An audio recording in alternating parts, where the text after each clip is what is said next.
তোমরা হয়তো আমার ফ্যাশন শোর ভিডিওটা দেখেই নিয়েছো। সেই ফ্যাশন শোতে আমি একটা হিল পরেছিলাম, ওই হিলটা যে কিনতে গিয়েছিলাম তারই একটা ছোট্ট ভিডিও করে রাখছিলাম, সেইটাই তোমাদের সাথে আজকে আমি শেয়ার করছি। আমরা সবাই জানি র্যাম ওয়াক করতে গেলে কিন্তু একটু বড় হিল পরলেই দেখতে ভালো লাগে, আর বড় হিল পরে যদি না র্যাম ওয়াক করি দেখতে কিন্তু একদমই ভালো লাগবে না। সেই জন্যই চলে গিয়েছিলাম ওই দিনই, যেই দিন আমার র্যাম ওয়াক ছিল। ওই দিন সকালে কিন্তু আমি বেরিয়ে পড়েছিলাম মার্কেট যাওয়ার উদ্দেশ্যে। এই যে দোকানে এসেই আমি বড় হিল খোঁজাখুঁজি করছি, যেটা আমার গ্রাউন্ডের সাথে ভালো যাবে বা ভালো আমাকে মানাবে দেখতে। তো 3-4টা দোকান আমি ঘোরাঘুরি করেই চলছি, কিন্তু মনের মতন হিল পাচ্ছি না। তার উপরে যেই হিলগুলো দেখতে ভালো লাগছে সেইগুলো আবার আমার গ্রাউন্ডের সাথে যাবে না, সেই জন্যই একটু বেশি টাইম লাগছিল স্যান্ডেল কেনার জন্য। অনেক ঘোরাঘুরি করার পরে এই দোকানটাতে এসে দেখলাম আমার মনের মতন একটা হিল কিন্তু রয়েছে।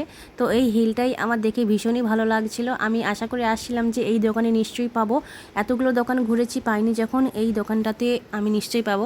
তো এই দোকানে কিন্তু আমি এই যে হিলটা আমার দেখতে ভীষণই ভালো লাগছিল, কিন্তু এই হিলটা আমি নিচ্ছিলাম না, কারণ একটু বড় হিল হলে দেখতে ভালো লাগবে।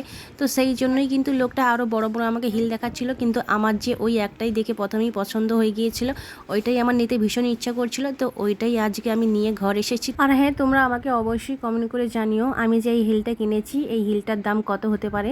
তো গেস করো আর কমেন্ট করে আমাকে অবশ্যই জানিও।